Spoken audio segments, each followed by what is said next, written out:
लोगोफोर दायो आं दंफैयो चिरां डिस्ट्रिक्टनि सिङाव थानाय सान्तिपुर उदालगुरि 2 नं खालबारि जायखौ 30 जानुवारि 2023 नोंथांमोना इभेक्सन जानायखौ मिथिदों एबा नुदों।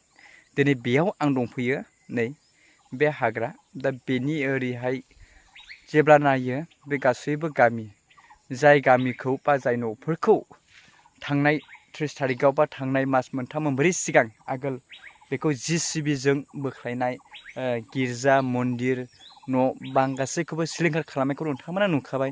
दा आं बेयाव दंफैयो। दा बेयावनि फैनानै बेयावनि मानसिफ्रा दा माबायदि अबस्थायाव दङ बेखौ जास्ट ओरैनो नायनो फैदों आरो ना।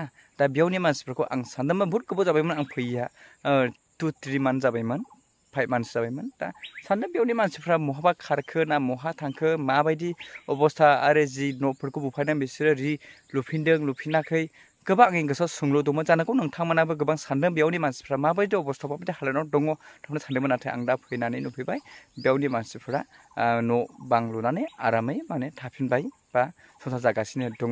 दा आसा खालामदों गाबोननि समफ्राव सरकारा बिनि माबा मोनसेफ्रा मोजाङैनो गावनि न' बां लुनानै फिसा फिसौ फोरोंनो हानाय मोजां थासारि फैगोन आं आसा खालामदों। दा आं नोंथांमोननो देखायगासिनो दङ जे बेयावहाय न' सिफायदोंमोन आरो माखासे गिर्जा न'फोरखौ सिफायनाय जादोंमोन। दा बियो माबायदि जाखो आं बेखौ नोंथांमोननो देखायनि बिदिला नायगासिनो। दायो बेबायदि न' लुनानै थाफिनबाय नै आगोल बेबायदि बुफाय जादोंमोन बेबायदि सिलिंखार खालामजादोंमोन। दायो आरामसे न' लुनानै जाफिनबाय आरो ना।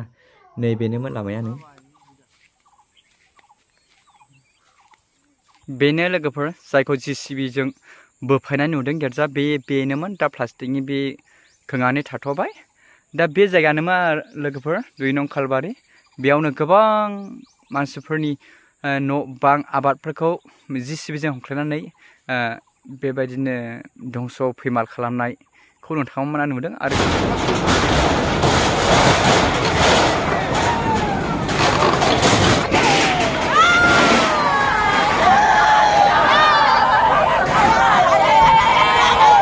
खौ बोफायदोंमोन जिसिबिजों नैबेनो नै दायो बेबायदि लुनानै दा थाथ'बाय आरो ना बोफायजानानै बेबायदि अबस्था दङ दायो।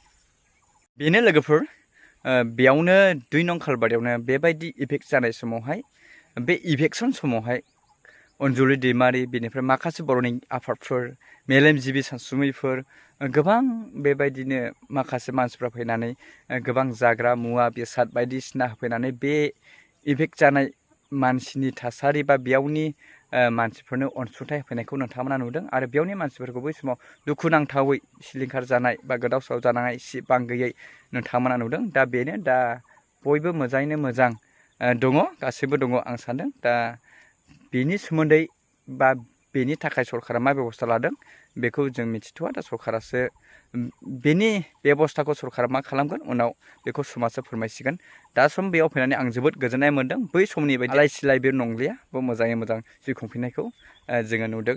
लोगोफोर दिनैनि भिडिअ बेखिनिसै। आंनि बे 2 नं खालबारिनि मानसिफ्रा माबायदि अबस्था जानानै दङ 5 मासनि गेजेराव माबायदि अबस्थायाव सोलिनानै दङ आं बेखौ सानदोंमोन। नाथाय दा फैनानै जोबोद मोजां मोनदों।